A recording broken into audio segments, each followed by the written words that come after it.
Commissioner, good morning. Mike, good morning. Thank you so much. Hello and good morning to everybody. Thank you so much for joining us here today.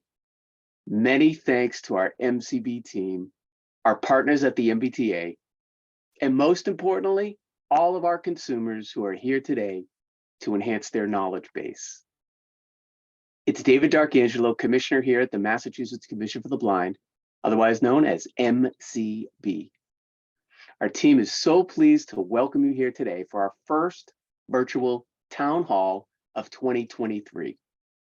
Today, we're pleased to showcase our orientation and mobility team and our partners from the MBTA Mobility Center. Our O&M team does a fantastic job of working with our consumers on mobility skills, which includes navigating our public transportation systems. The MBTA is a great partner of MCB, and we have collaborated on many issues throughout the years. The MBTA's Mobility Center opened in Boston this past summer, and many of our consumers have benefited from their great services. The MBTA's system-wide accessibility team also continues their important efforts to build a fully accessible transit system for all of our people here in Massachusetts. Working together, our agencies are making great strides towards empowering our consumers to travel around our Commonwealth as independently as possible. Now, to begin today's event, I'm so pleased to introduce MCB's Orientation and Mobility Director, Allie Bull, who along with her team has spent the past few months planning and organizing this great event. Allie, over to you. Hope we have a great event. Talk to you soon. Good morning, everyone. Thank you, Commissioner. Welcome and happy Friday. I'm Allie Bull, Director of Orientation and Mobility at the Massachusetts Commission for the Blind, or MCB. We are so excited to be hosting today's town hall with the MBTA Mobility Center. So I just want to preface today's meeting and tell you just a little bit of a background information. I met Linda, who is one of the Mobility Center's travel trainers that you'll be hearing from later, at last year's ADA celebration at the Town City Hall Plaza in Boston. And the MCB table and the Mobility Center tables were placed right next to one another. And I was just so excited to go over and see all of their stuff that they had out. They had a MBTA map tablecloth that was tactile and some sample tactile indicators on the tables. So I was so excited to start a conversation, and one conversation led to another, and here we are today. So I'm so grateful for everyone who has helped make this event happen, and I can't wait to get started. Before I jump into the presentation, please keep in mind that there will be a 15-minute question and answer session at the end of today's town hall. If you have any questions that come up during the presentations, please put them in the chat and we can address at the end. You can send them to the whole group or MCB Zoom host privately if you'd prefer. We will have a panel representing the different agencies to address all questions related to today's content. So without further ado, we'll get started. I will be presenting today, and this presentation was also edited by Kara Peters, who is one of the comms that is working with MCB. So let's start off with talking about what is orientation and mobility. So on the screen, there's a picture of a consumer using a white cane at her workplace. And there's a quote on the screen that reads, the ability to move independently, safely, and purposely throughout the environment. So this is from Blash and Welch, and for anyone who's familiar with orientation and mobility, you know this from the famous red book that all O&M specialists train with. So this is just a hallmark quote that we use for orientation and mobility, and it gives you an idea of what orientation and mobility is. We cover many skills with orientation and mobility. It is not just cane skills. One of the major skills that we cover is orientation. So this is orientation to your environment. This could be in your home, this could be at work, this could be in a new neighborhood. It is wherever you are. So I also want to include that orientation also would be skills like map skills, how to use a map and understand where you're going, where you are, trip planning, or understanding just cardinal directions. Which way am I facing? If I'm feeling the sun on my right side and it's morning, which cardinal direction am I going? Just to give you some orientation to your environment. We also cover non-visual skills. So this could be all of your other senses. It could be auditory, tactile, environmental clues.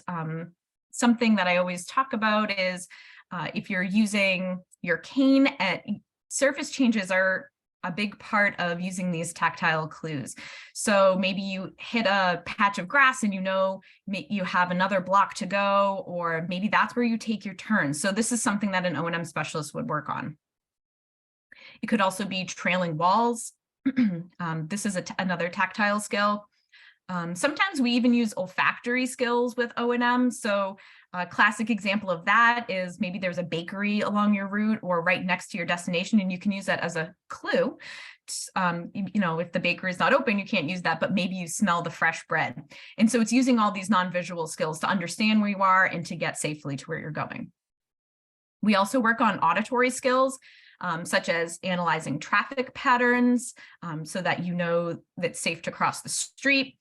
Use of APS devices, if there are APS devices at the intersection, being able to hear them and cross.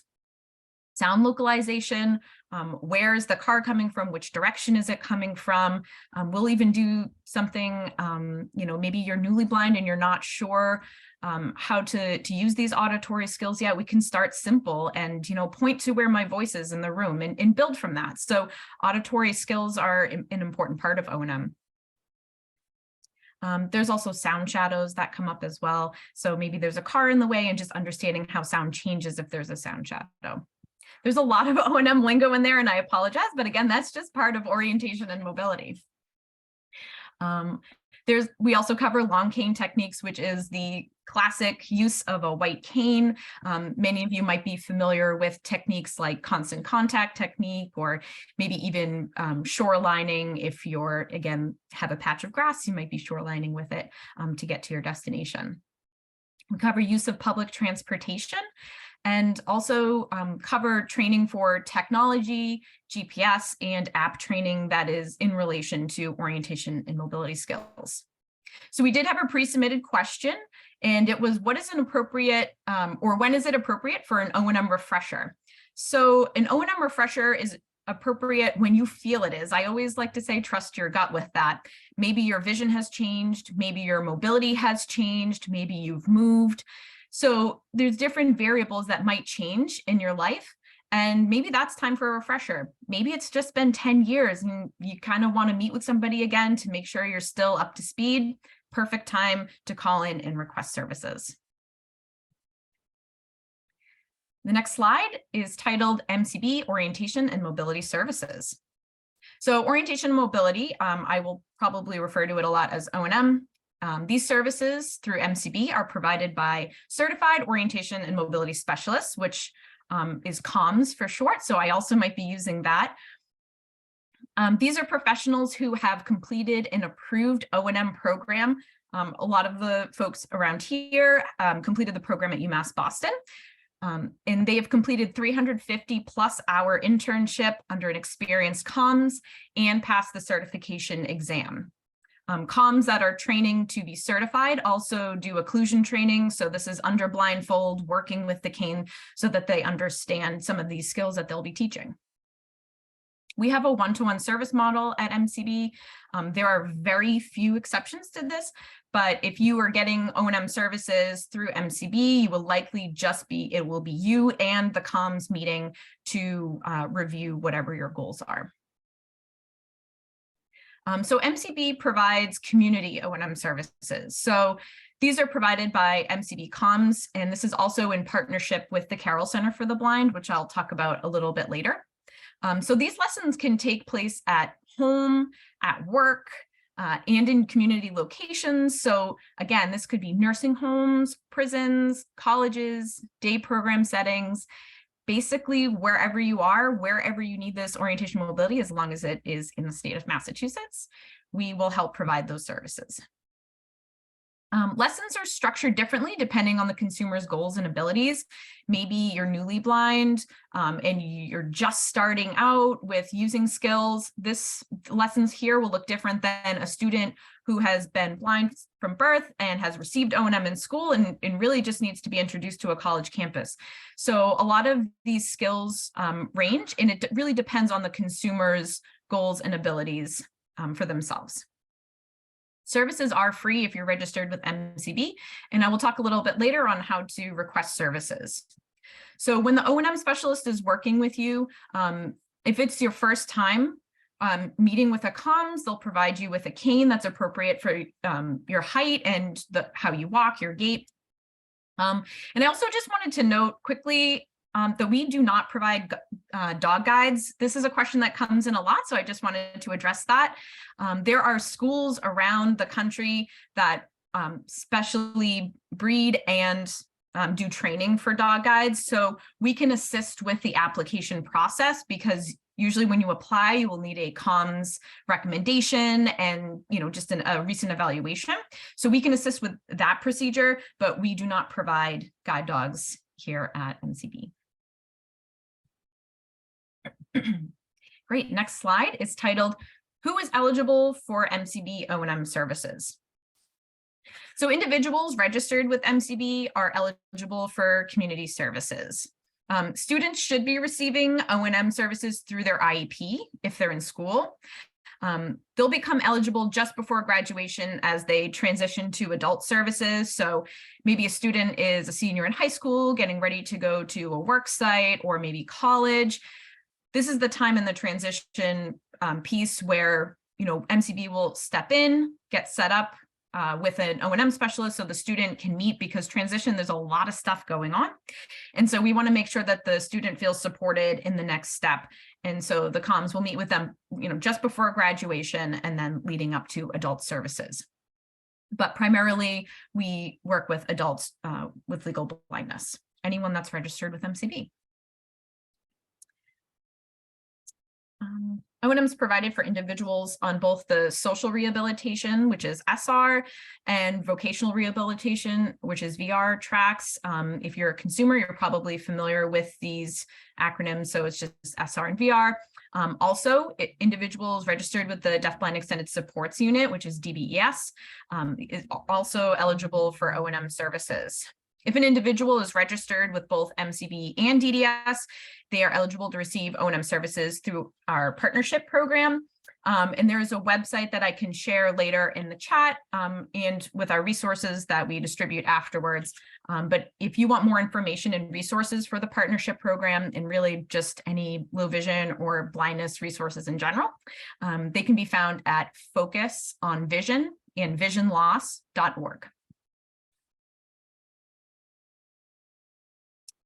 Great. So the next slide is titled, Where does MCB O&M take place?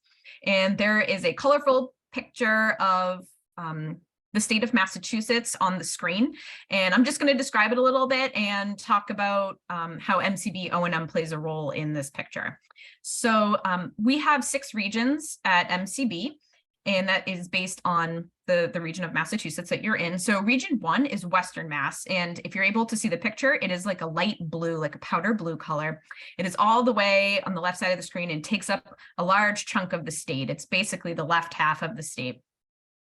We have a full-time O&M specialist working out in Western Mass in Region 1. His name is Mike Dion. So he will cover this entire region out here, again, with some supplementary support from the Carroll Center, but he primarily covers this whole region. Next is Region 2, which is really Central Mass, and it's a lot of Worcester County. It is colored green on this map. We do not currently have an MCB comms covering this region, but we're hopeful to have one soon. So we do, again, receive full support from the Carroll Center for this region. Region 3 is the Northeastern Massachusetts. So that is colored this brilliant orange in the top right corner. This is really Northeast, so it is like the Merrimack Valley, North Shore, and just the Northeast part of Massachusetts. Right now, Matt Edwards, our comms, is full-time and covering this region. Next up is Region 4. On this map, Region 4 is like a tan or beige color. It basically wraps around Boston. It is the Metro West region. And so that is Region 4. We have Kara Peters, full-time comms, covering that for us at MCB. Next up is Region 5, which is at the bottom right corner. This is Southeastern Mass. I would call it a lavender, like a light purple color. This covers also the Cape and the islands. And we have Karen Barrows, full-time comms down in this region, covering O&M for us. And last but not least, we have Region 6 on this map, which is just directly in the center of Boston. This is the greater Boston region. It is colored yellow on this map. And we receive full support from the Carroll Center for Orientation Mobility in this region. We did receive a pre-submitted question in regards to the schedule for the comms, so I'm going to answer that now. In the question was, what is the typical weekly schedule for comms? So for MCB comms, the typical weekly schedule follows the agency's policy on the hybrid work model. So the comms are in the field at least 3 days a week and have the option to work in the office or remotely 2 days a week. Next slide is titled, How to Request O&M with MCB. And there's a lovely picture of Jan. So if you've ever called into MCB before, she's probably who you're talking to. There's a picture of her holding a phone, and she also has one hand on a brailler ready to take notes and pass your message along to one of the workers at MCB. So you can request MCB O&M services by contacting your case manager. I would always recommend reaching out to your case manager first, especially if you have an open case already and you're familiar with them. Let them know that you're interested in O&M services, that's what's needed, and they can help set it up. If you do not know who your case manager is, you can contact the main MCB line, which is 617-727-5550. Or toll free, which is 800-392-6450. If you would prefer to email, I'm going to say this email a bunch today. So the best email to contact if you're interested and you don't know who your caseworker is would be mcbinfo@mass.gov. And that will help direct us to the right person and get you set up with services. There wasn't another pre-submitted question, which was, does your case have to be open to receive services? So yes, your case does have to be open with MCB in order to receive O&M services or really any of our support services. All right. Coming to the end of the presentation, so this is a really popular question we get. The title of this screen is O&M apps, and there's pictures at the bottom, just the icons for some of the common apps that I'll be discussing and covering here. So this question does come up a lot about applications, which ones are the best to use, which ones should I do? So I want to preface it by saying that no O&M app can replace the value of your own O&M skills. I hear so often GPS is one of the biggest complaints I hear. It's not super accurate. Maybe it's a cloudy day. I've even been working with somebody in Boston and it's a cloudy day and it's just off by 50 feet. But 50 feet makes a huge difference. So sometimes the GPS just isn't on. Or maybe you live in a more rural part of Massachusetts and the GPS just isn't as reliable. You don't have a good signal. Also, phone battery. I mean, a lot of the apps do hit the phone battery pretty hard. So you don't want to put yourself in a situation where you're using an app, you're totally relying on an app and it crashes. So it's just some things to consider. And I always want to preface how important these fundamental O&M skills are before you use one of these apps as a tool. So we'll get started. I have a list of a few apps on here. The first one is Blind Square. I think this one's talked about quite a bit. I think it's pretty familiar to a lot of folks. Blind Square is only available on iOS.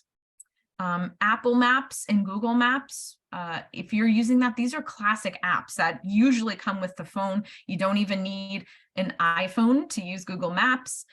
You certainly would for Apple Maps, but You can use these maps with just a narration feature or screen reader. If you're using an iOS device, you can use VoiceOver, and they're just classic and get you from point A to point B.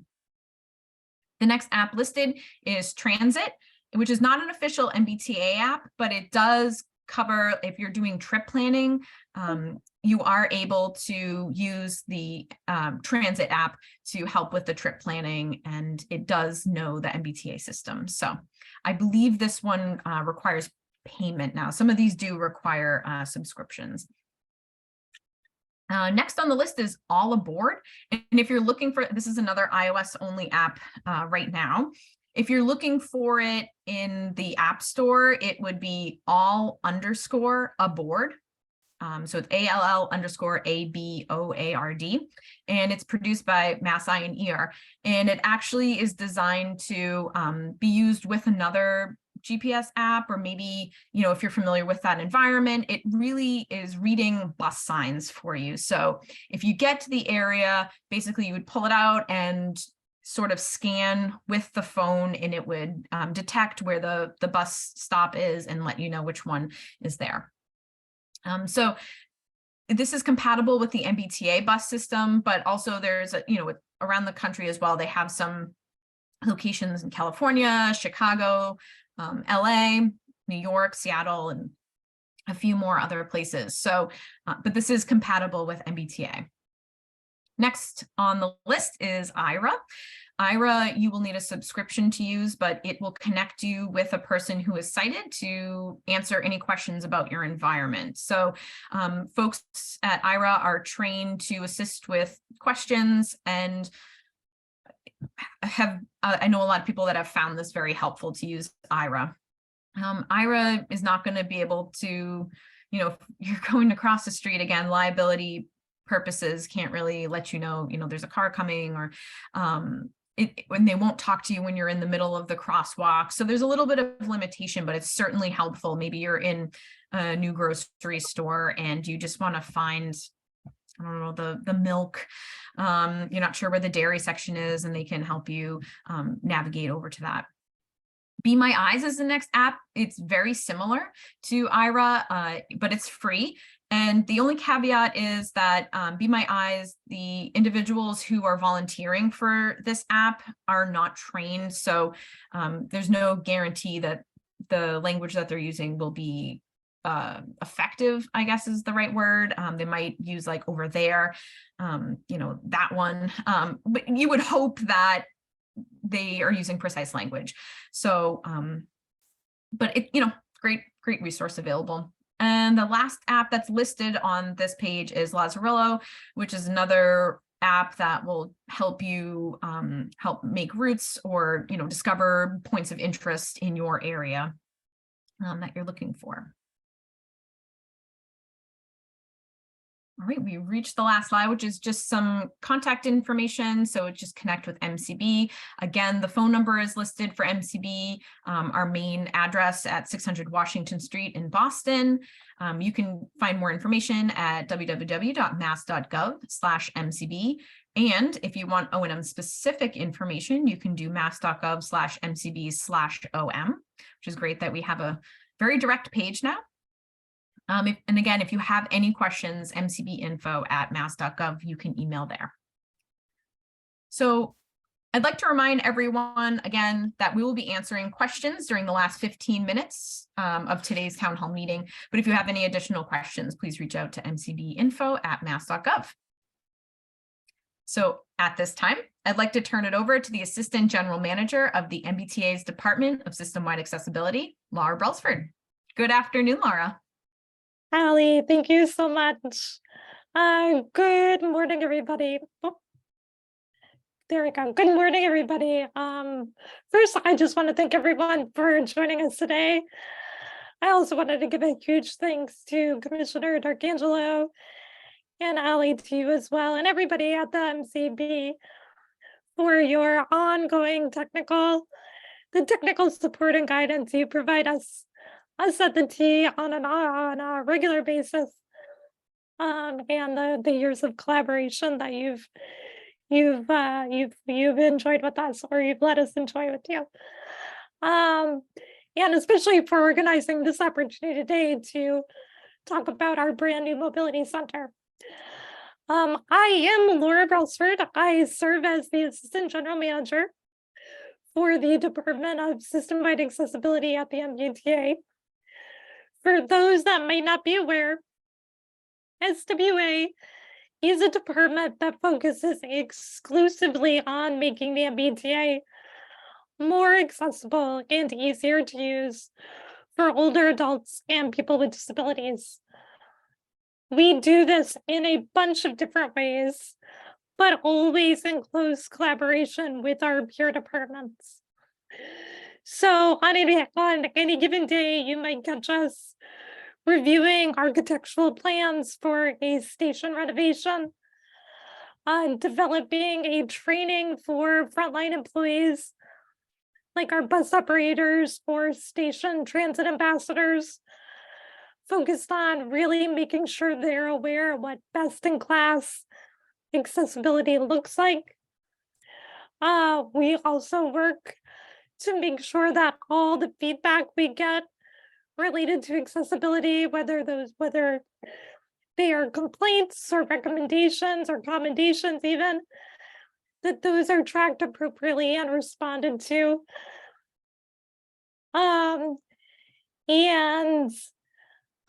We do a bunch of big and small things. One very recent concrete initiative we worked on was with our customer technology team to make sure that these very fancy digital panels going up in our station lobbies that include all sorts of service information, we work with them to make sure that there is an audio feature there so that all the information that's now being shared in real time with our riders is available to everyone, both audibly and visually.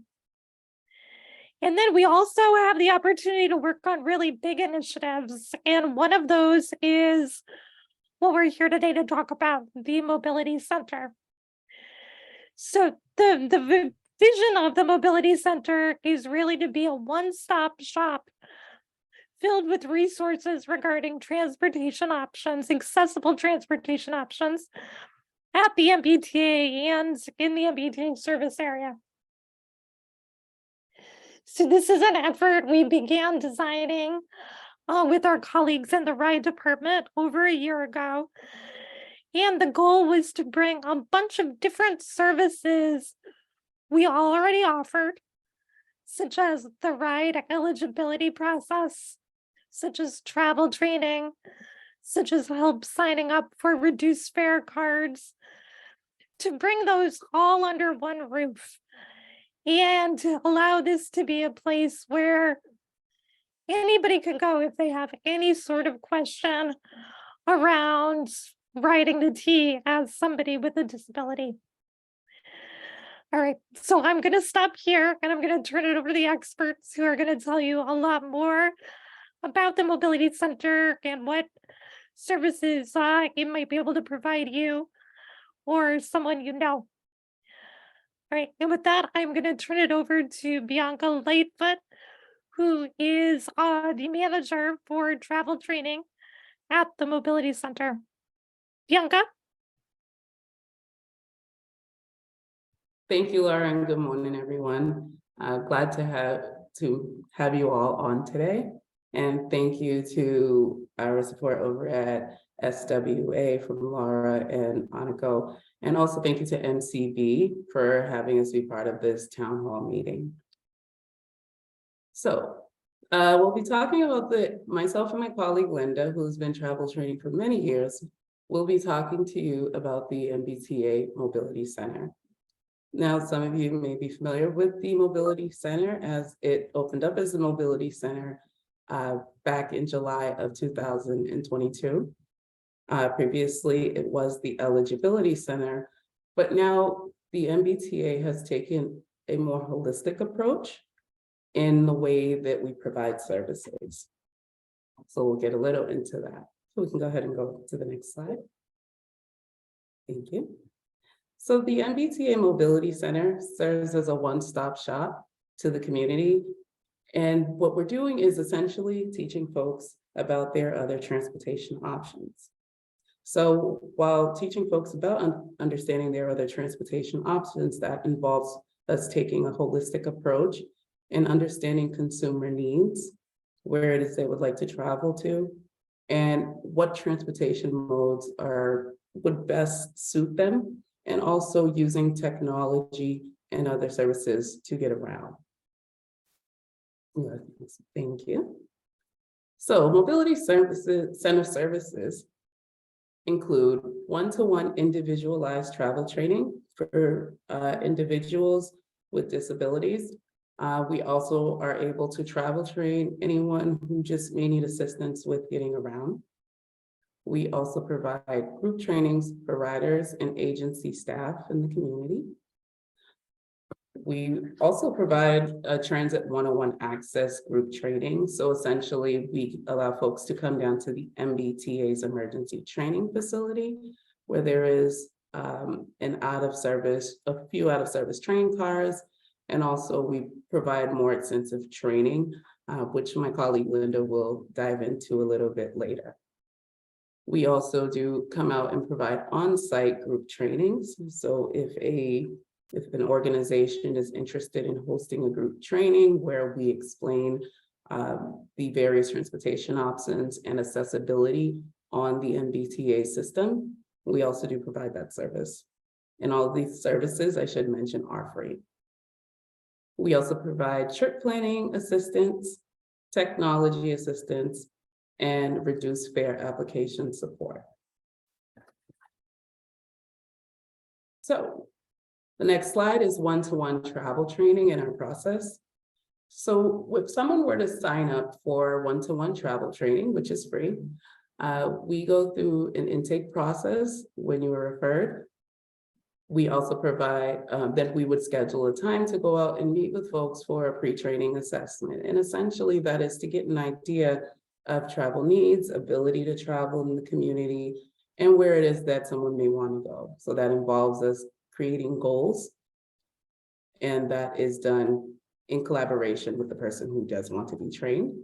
We also provide travel training tips, also trip training at an agreed upon time. So what we do, as I mentioned before, we do the pre-training assessment, and then we would work with you to figure out what it is that you're looking to do. So if essentially someone wants to be travel trained on how to get to work, maybe the route has changed, that is the type of assistance we're able to provide. Or maybe someone may want to learn how to use a fare box in the station. That's also training that we will come out and provide. And during the goal setting process, we monitor your goals throughout the training process to essentially make sure that you're meeting your goals. And if you would like to revise them, we do that also. And we work with you through the end of training. Okay. So who is a good candidate for one-to-one travel training is the next slide. So we are doing this joint town hall with MCB. So for folks who are legally blind or have low vision, we do require O&M training be completed prior to starting travel training.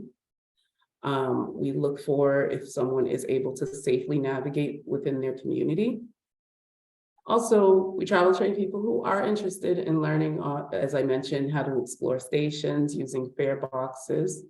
And also, we do train on the commuter rail, which I will talk about a little bit more, but it does say here from zone 8 to zone 3. And also, we travel train anyone who self-identifies as having a disability or just someone who would benefit from travel training. So as I mentioned, we do train on the commuter rail, but we only train up to zone 3. Now, while we do train up to only zone 3, MCB does cover the entire route of the commuter rail. So if someone were to live in the Worcester area, we would not be able to train in that area. But if someone lived in Worcester and wanted to train in the Boston area, as long as they're able to get to our service area, we can meet them and train them from there. So I'm going to go ahead and turn it over to my colleague Linda, who will speak a little bit more about the other services that are currently being offered by the MBTA Mobility Center. Thank you, Bianca. So Bianca mentioned our group trainings.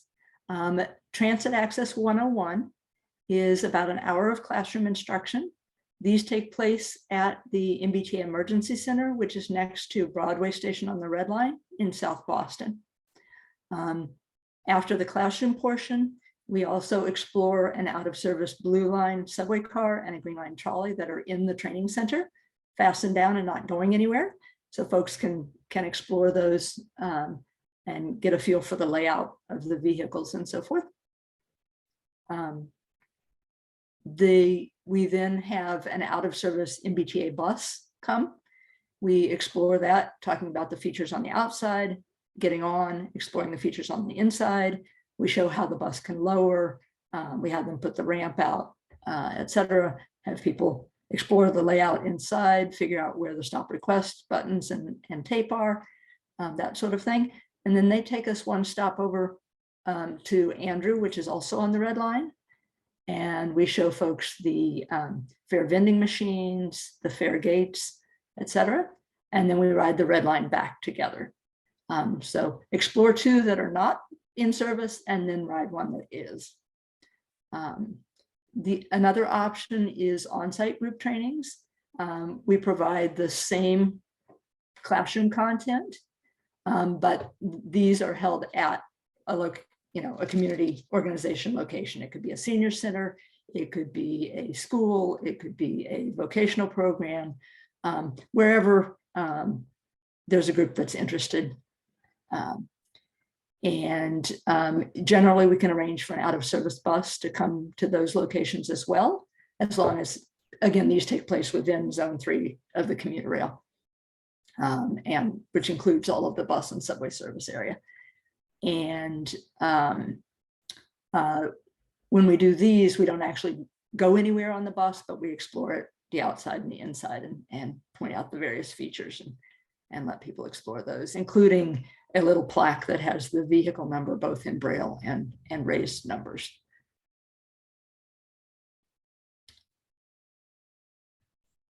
Trip planning is another one of our services. We can help people, both the travel trainers and the transit coordinators, help people learn how to use the MBTA trip planner on a tablet or a computer, and or an app on a phone or a tablet, as well as exploring other modes of transportation and other options for accomplishing things like, so also how to use ride sharing, microtransit, mass.org. I'm sorry, massridematch.org, which is information about transportation services throughout the state, both private and public. We do have some tactile tools. The screen shows an image on the left of a large tactile map. This we have at outreach events for folks to explore, or if we come out and do a group training at a location where there are people who would benefit from exploring this. It is made of fabric with a different texture of fabric representing the Massachusetts Bay, so the water that is near the city. The different lines have different textures of trim so that one can tell them apart by feel. There are beads to indicate the stations on the subway and knots to indicate the stations on the commuter rail. And there are Braille labels that Velcro on next to the various stations. There is a tactile airplane to represent Logan Airport. The map on the right is much simpler, and it is made with cardstock that has been brailled with the station names. This is a close-up of the Green Line extension, and then puff paint has been added to indicate where the lines go and where the stations are. And this type of map we also do for describing, an intersection or the walking portion to get to the bus stop or the subway station. And these are just a few examples of tactile tools. One of the questions that was pre-submitted was what training the travel trainers have to work with people who do not use vision for travel. And just to reiterate, we do not teach street crossing skills. Folks need to already have those when they come to us, whether they are sighted or not. But we are familiar with white cane law. We've been taught sighted guide technique. We are familiar with describing an environment using clock face. The entrance is at 2 o'clock or whatever. Also, we're familiar with the tactile and the auditory features in the stations and the vehicles. We do route and scout prior to training someone. After we've done the pre-training assessment, so we have an idea of their needs and their abilities and where they want to go, then we go out and explore the possible routes with that person in mind. So we're looking for, is the sidewalk smooth, or is it, have the roots of the trees made it tripping hazards? Do we have other options? We're paying attention to walking surface changes. Is there a rug by the entrance, to the station or the exit from the station? Audible and other sensory features of the environments that might be helpful, some cues.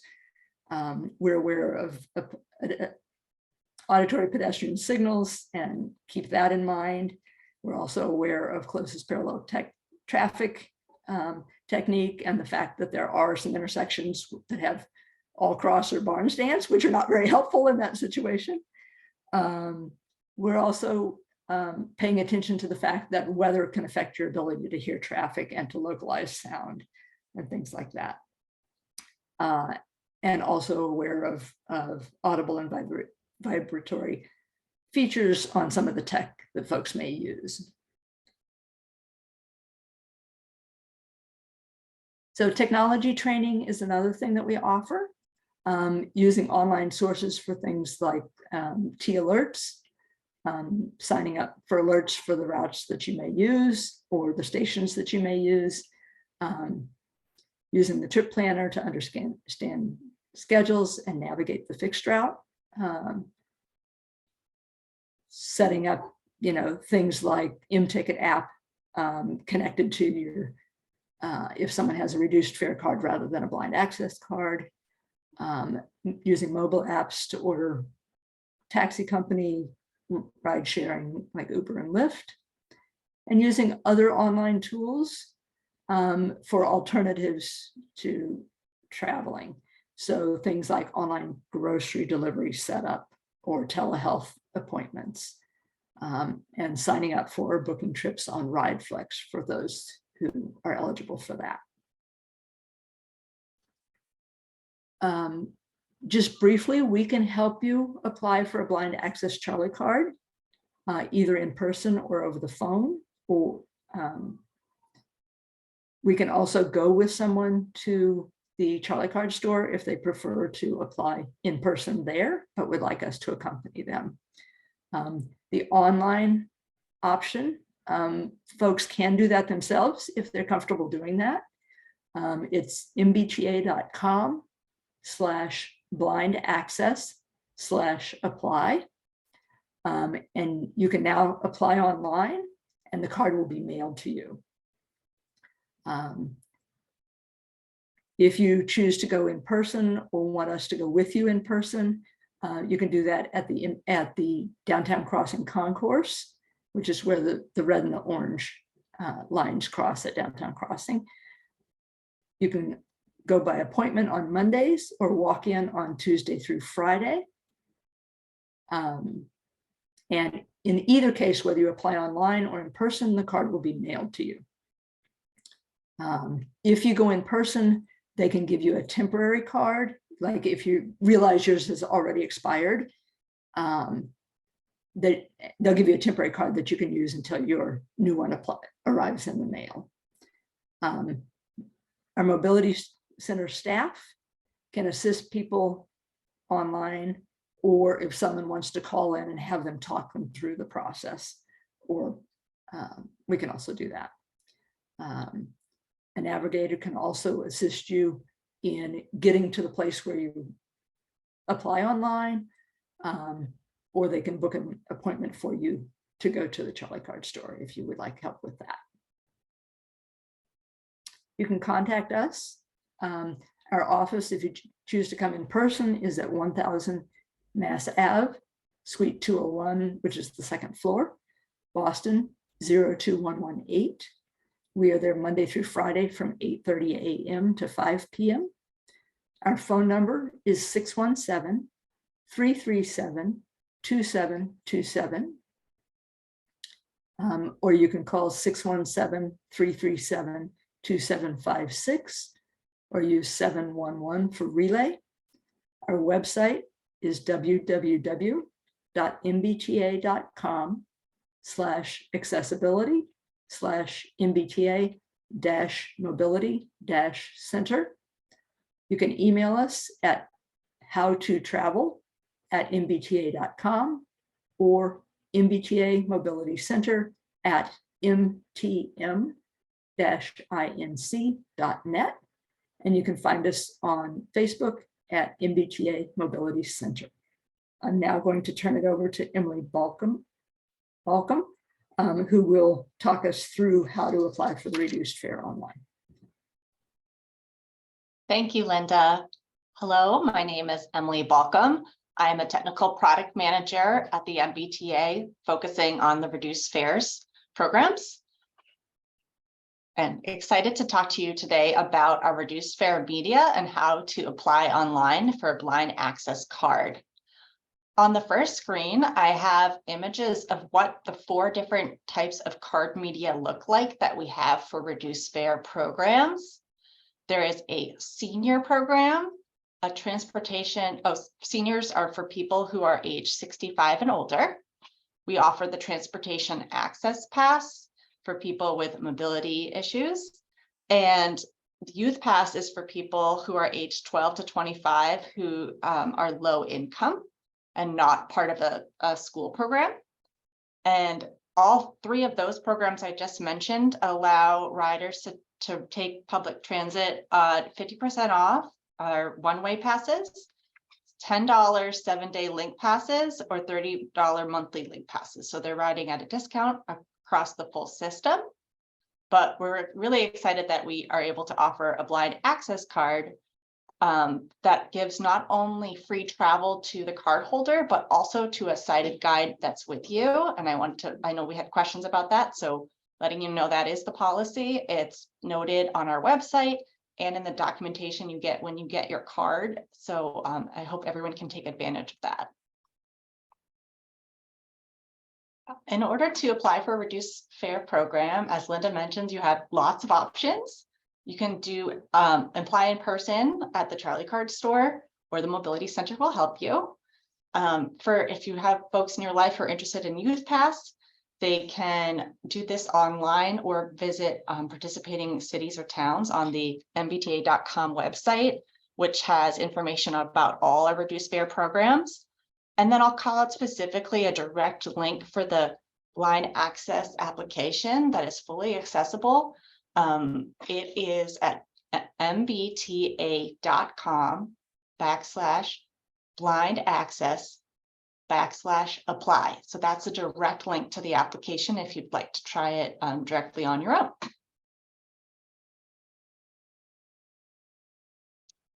So when you first go to this link, it'll ask you to select a language, and the default is English, but you can also choose Spanish, Portuguese, simplified Chinese, and traditional Chinese. And when you do that, all the copy in the application will automatically translate into that language. Before you begin, we show some instructions that will help you understand what documents you should gather before you get started. And I'll talk about each of those documents as we go through the application here. And just letting you know that this online form can be used for new applications. So it's the first time you're getting a blind access card, or you could also use it to renew your card if it is expired, or replace a card if it gets lost or damaged or broken. All 3 of those things are options for you. And we just ask that you tell us at the beginning what you're doing, because there's a slightly different questions we asked based on what you choose here. We require some personal information to process your application, and that includes your birth date, which must be put in the format of month, day, year, and year. You have to use a 4-digit year and include forward slashes. We also ask for your first name and your last name. Contact information is optional. We give a field so that you can provide a phone number or an email address, and we'll use that information only to contact you about your application. Well, it is a great way to stay informed as it progresses through the review process and approval process. So if you do provide an email, you'll get automated notifications that let you know if we need any additional information or when your card's on its way. For proof of blindness, if you have an MCB photo ID card, you can upload that, and it counts as both of your proof of blindness and your proof of identity because your picture's on there. So if you don't have an MCB ID, that's okay. You can upload an MCB or an out-of-state blindness certification instead. Then we'll also ask you to upload a photo ID to prove your identity. And the form will take you through that process. When you're uploading a file, there's a there's a select files button, and it'll tell you the file types that we accept. GIF, JPEG, PEG, PDF, and PNG file formats are all accepted. And you can select the files by finding it using the select files button. It'll pull it up on your computer, or if you're on a mobile device, it will allow you to take a picture directly from your phone. And then once you could also drag and drop it into the space if that's easier for you. Once it's been uploaded, you'll have a message on the screen that tells you the name of the file and that it was successfully uploaded, so you know that you've done it correctly. And if you were to choose the wrong file by accident, there's an X where you can delete that file and upload it again. And for the photo ID, it's the same process. Again, if you don't have an MCB photo ID, we'll ask that you provide one. Examples of that include a passport, a state ID, or a driver's license, for example. And expired IDs, photocopies, and edited photos with blurred information won't be accepted. So it's important that it's legible so that staff can review it. So that's uploaded exactly the same way. And you only need to upload the front of your card. We don't need the back. For uploading a picture of yourself, we do require that we have a photo on file that's used for fraud prevention purposes. It's also printed on the front of the card so that no one else can take your card and ride on your behalf. So your picture must be a recent color photo of yourself from the neck up in front of a solid light colored background, similar to a passport photo. You cannot wear a hat, face covering, or sunglasses. We do allow religious head coverings, and there's example images that on the screen that remind you of all these requirements. They all have alt text associated with them and clear descriptions, so that you can make sure that you're uploading a photo that meets the requirements, and it'll help you get approved the first time through. You can choose to have your card mailed to you, or if you prefer to get it in person, there's an option to select that you would like to pick it up at the Charlie Card store, and that's fine too. If you provided an email address, you'll get notifications in your preferred language. And if you if you weren't comfortable providing an email address, but you provided your address, we'll mail it any notifications to you as it's processed, and if you choose to have it mailed to you, it'll come right to your home. We do have optional demographic information that you can provide. They are not required, but they do help us to learn more about who we're serving and how we can do this work better.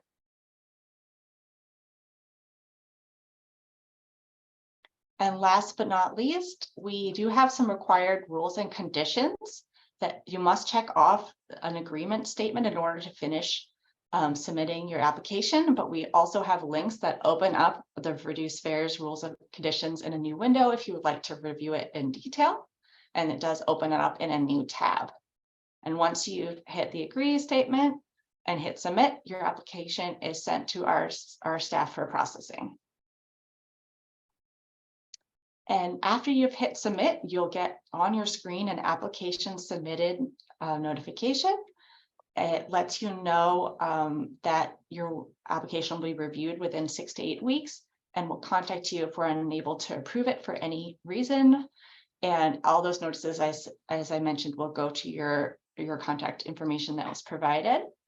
And if you aren't able to use email, but you did provide a phone number, we're able to call you and assist that way. And last but not least, there's customer support information on the screen of how to get in touch using our online form or using our calling hours. There's a hotline phone number, and all of this is specific to the MBTA's call center, and we'll help you out as needed. We can also answer an optional survey to help us learn how your experience was so we can improve it and make it better for others. Thank you. And with that, I will pass the mic over to Jennifer Ross. Thanks, Emily. Hello, I'm Jennifer Ross, Deputy Director of Customer Engagement for the Department of System-Wide Accessibility. Thank you all for attending today, and thanks for our outstanding presenters. I want to thank MCB for its ongoing collaboration and partnership. We really value this relationship, and as you heard today, we're all committed to accessible public transportation, independent travel, and expanding choices for all of our riders. I must admit that I have a special place in my heart for MCB. I know firsthand the excellent service they provide to those of us who are blind, low vision. Also, the talented and passionate staff at MCB. I'm also grateful to work with my internal MBTA colleagues and the Mobility Center to ensure our riders have the necessary resources so they can foster safe and independent travel. Now, I'd like to share a video testimonial with you all. Our featured rider is Cassandra Xavier. Cassandra is an MBTA rider who utilizes the bus, train, commuter rail, Mattapan trolley, the ride, and the Lyft Uber program. She's a rider who understands that having these options gets her where she needs to go, wherever she needs to go. Cassandra has completed both O&M training and travel training with our Mobility Center staff. Cassandra is also a passionate advocate championing the rights of those who are deafblind. I admire and appreciate Cassandra for so many reasons, including her willingness to volunteer whenever she is called to do so, for sharing her assistive technology expertise to assist a fellow rider, and of course, her over 8,000 followers on TikTok. Cassandra recently joined us when we filmed our Destination Mattapan video. Here is her rider testimonial.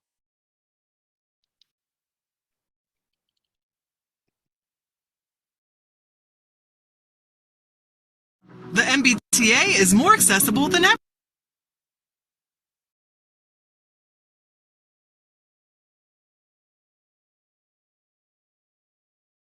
The MBTA is more accessible than ever. How long have you been using the MBTA services? I have been successfully using the MBTA services for about 8.5 years. I get to my appointments with using the bus and the train system. Everyone is able to utilize the transit app, which is a bus stop tracker. You can track all of your stops with that app. I like to go cruising down Blue Hill Ave. It's usually a nice straight ride, and I've been able to do all kinds of things with the MBTA and I've learned new methods of getting around. I'm always traveling out and about. If you guys see me, give me a shout.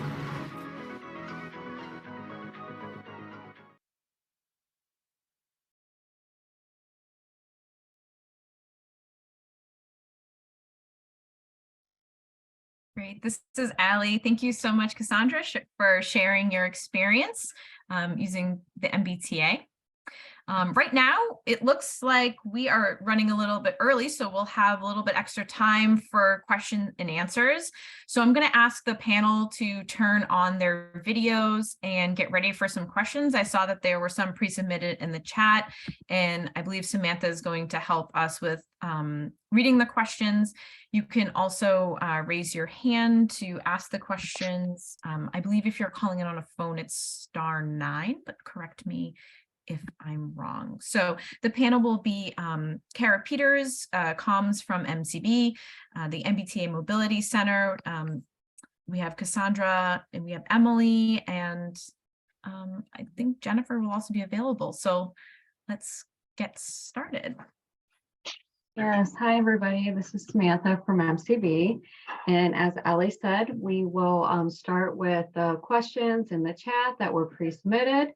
And if you have any questions, just to go smoothly, we'll start with any questions in the chat. So please start there. And then if you're on the phone, you can raise your hand by pressing *9, and that will raise your hand for you.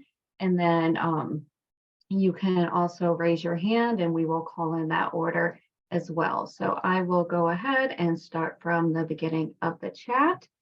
So the first question is in there is, I occasionally need to travel with a shopping cart on public transportation or on public transport. Is there any way to use the skills to board trains in these situations?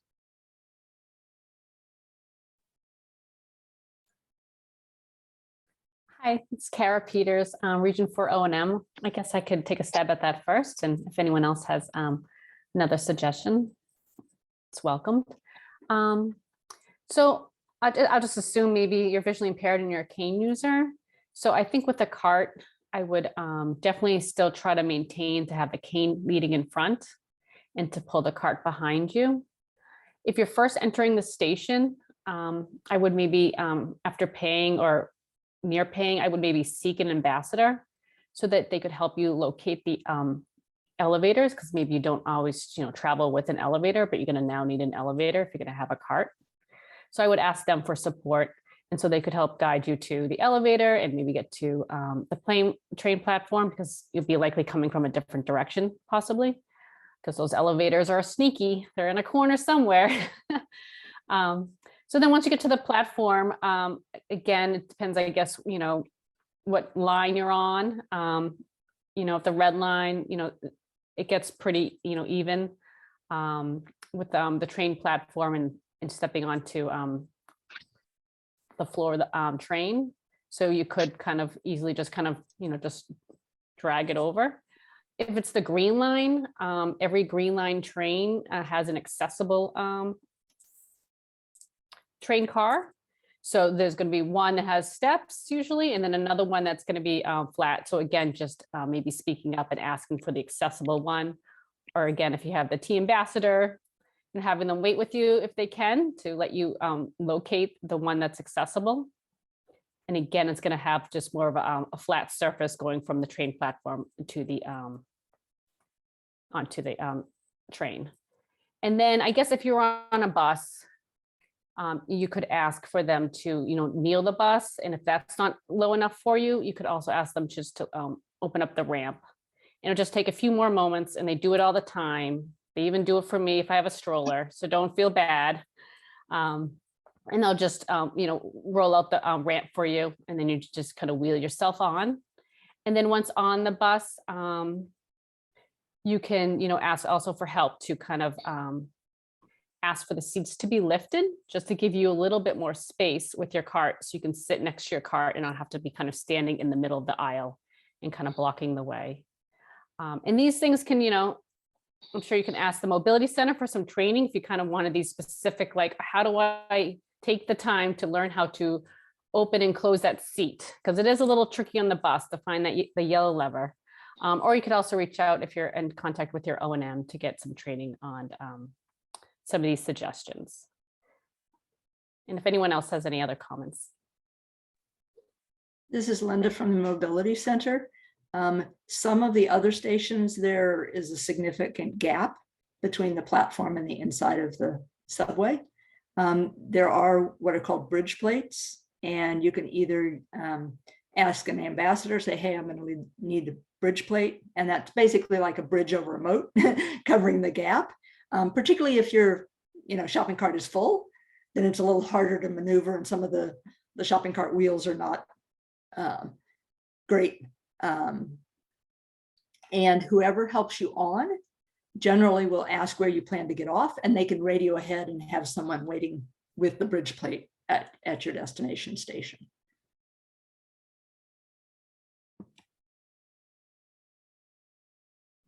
Great. I think those are some good suggestions. So I'll continue to go along so we can address some of the other ones. One of the comments was, I view O&M as lifelong, feel that services do not, and adult services are not as in-depth. From Rhode Island, and from Rhode Island has been difficult working with them. Correct issues with GPS in Boston. Any other comments with that?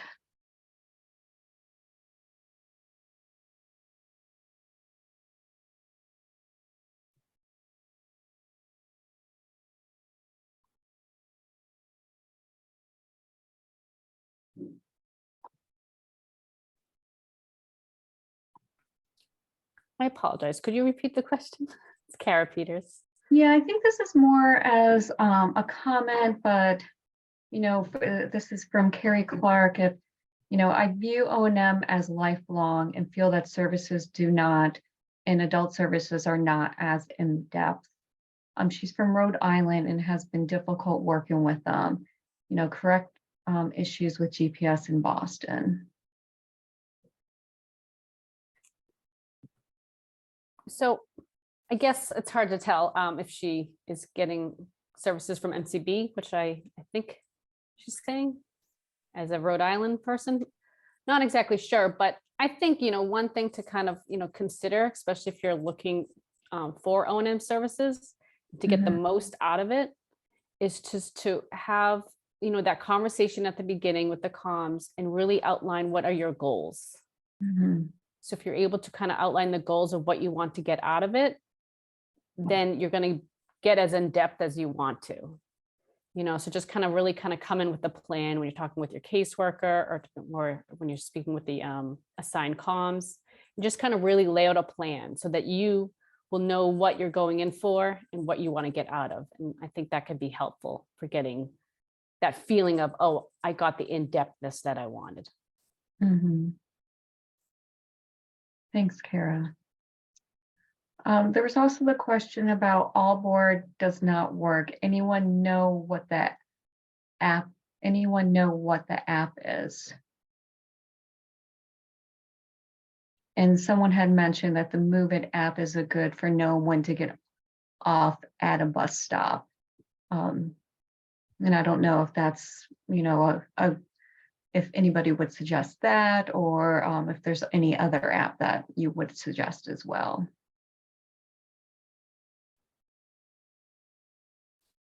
Karen Peters on and on. Yeah. As far as the All Aboard app, you definitely have to, it's about like location. So if you're close to a bus stop, then it's going to provide you that information. If you're not really close to a bus stop at the time that you're opening it up, it's not going to be able to provide much information. So it may appear and feel like it's not working.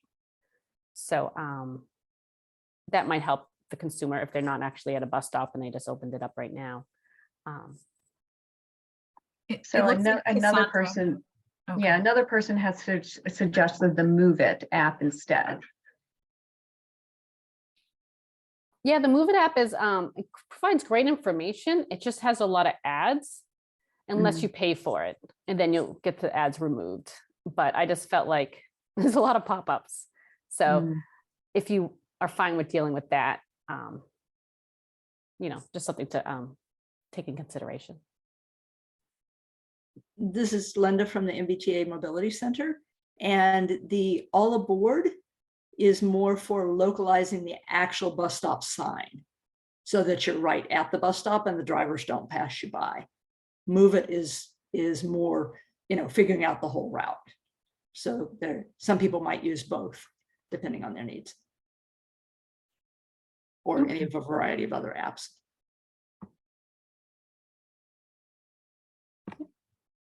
All right. And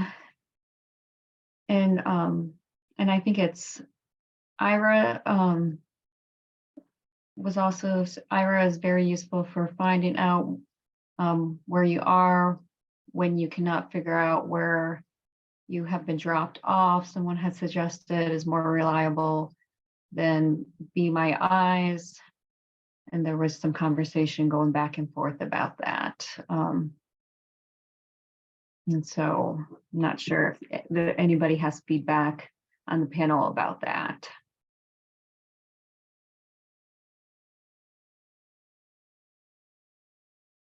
This is Allie. I think that's sort of the impression that I always get too. I like to mention Be My Eyes because it is free, but the people aren't trained on the other end. So you're definitely going to get better feedback from somebody who knows how to use precise language, who knows how to give directions, and is trained for that sort of thing. Okay. So kind of getting away from that, there was another question about if you are approved to receive O&M training, what is the typical number of sessions and how frequently are they provided to you?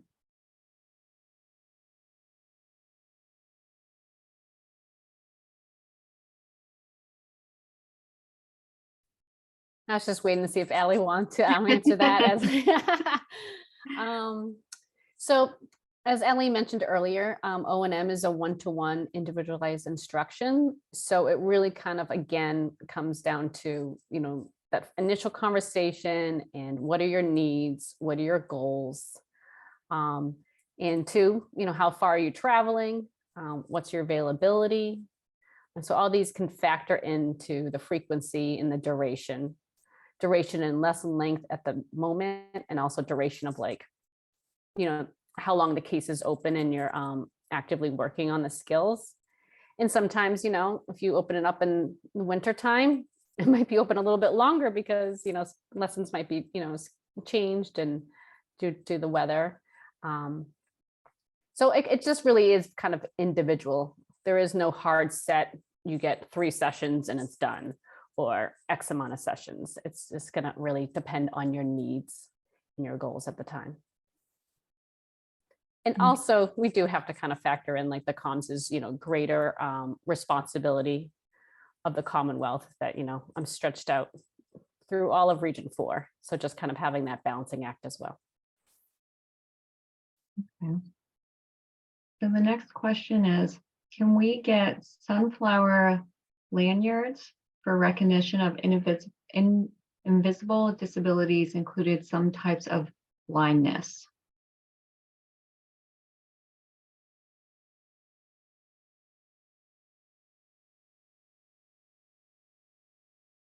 So, Samantha, do you know who this question is directed to? It doesn't say who it's directed to. Tina, I'm gonna ask you to unmute if you wouldn't mind. Yes, sorry. I actually first asked the Disability Commission to get this to the MBTA. Okay. I don't know where the email went. I went to Sydney, Australia over the vacation. I actually have this type of blindness called CVI, or cortical cerebral vision impairment, which is a brain-based vision impairment that has some things that more mimic towards autism-like traits, but it's all about vision and getting visually overstimulated. And what was really helpful for me in Australia was the fact that in Sydney, the whole entire train line had the sunflower lanyard as an option. Like if you not have, say if someone was traveling from out of state or from Britain or from Australia, they could come here and they would be recognized at each station. that they had it. Plus, I think it would be really beneficial for, say, someone that is not ready for a white cane but needs help to get to point A to point B, that it's like a good way to notify the workers and ambassadors that, hey, there's someone with disabilities, we don't know what, but they need help, and they might not want to be going up and asking you, but if they look confused, you can come over and help them. And it's just very wonderful and helpful tool. And I just feel like it's not yet readily available in the United States, but I think Boston would be the perfect place since it's so international to start. And it would really help visually impaired people that are not ready for a white cane, but still need that help in stations like what you guys were talking about with O&M, with saying like, where's the train, where's my exit, where's the elevators and stuff. It just be a really cool thing to have in Boston as a tool for people with disabilities, so they're not like, the train conductors are not like, get on board, or just literally just be really mean. I've had some really mean conductors. I've had people not give me seats. And it also helps with that, is that people see the lanyard and they'll get up and give you the seat, which is really helpful when you have also an international crowd coming to Boston that might know, say they're from Britain, they'll know what the sunflower lanyard already is, and then they'll give up the seat for the person.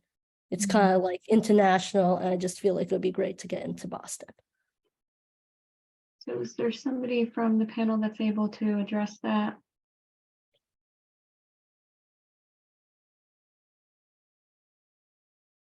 This is Allie.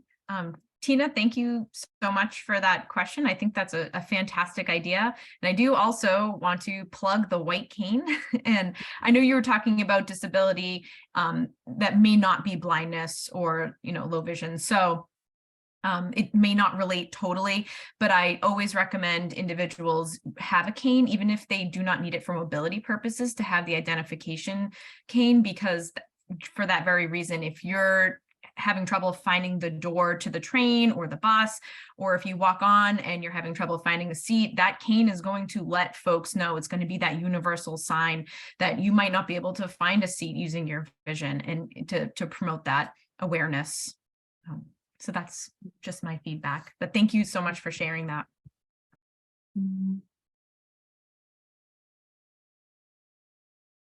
Is there any other, Linda, did you want to say something? I was just going to say, I think it would be an excellent idea. There would need to be, an education process to let, both T staff and the general population know what it's about, and an awareness campaign. Okay, great. Thanks, Linda. Okay, the next question was, can you renew your blind access card online or only for new applications? Both. Okay, great, thank you. While traveling some of the late T and bus services, I was looking for assistance finding a bus connection, and it took over half an hour to find a bus connection or find my connection. My question is, where can I find appropriate personnel to assist me after 6 p.m.?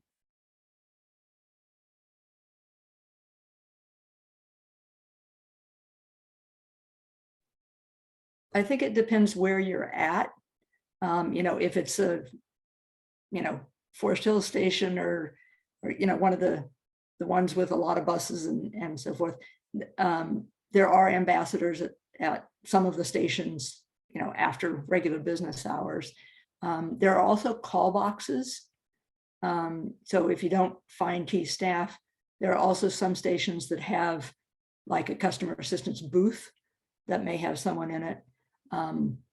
The call boxes are located, along the platform. This question was specifically about buses. But the call boxes typically have 2 buttons, one for information and one for 911 type emergencies. And so, if the challenge is being able to locate it, there are, located throughout the stations, usually near the fare gates and the fare vending machines.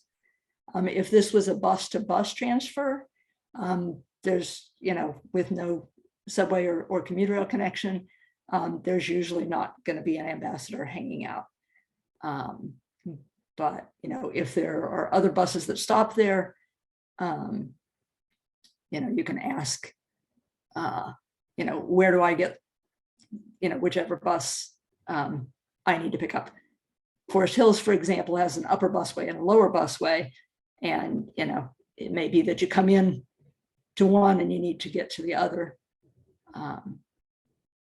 But, it's also, a good idea to put the chief phone number in your phone, 617-222-3200.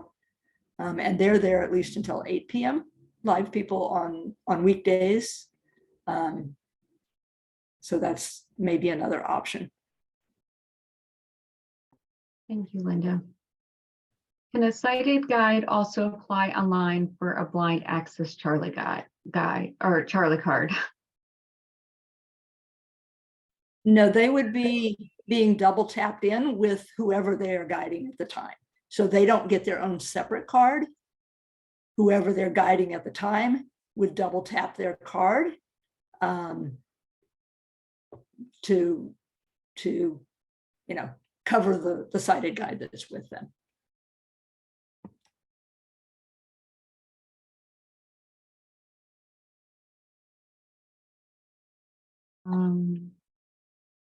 One of the things that was shared online or in the chat was great.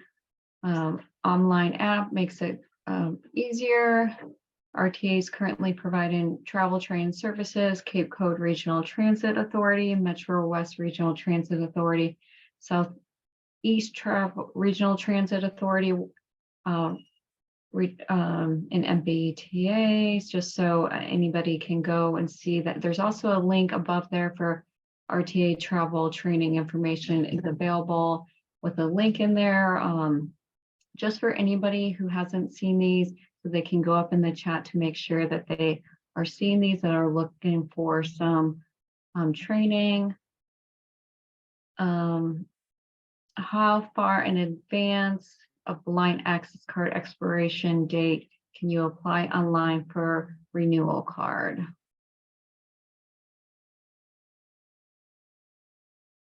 I can take that. I don't think there's like a set date. You can just do whenever you want. But you may want yeah, if that answers it. Just go for it.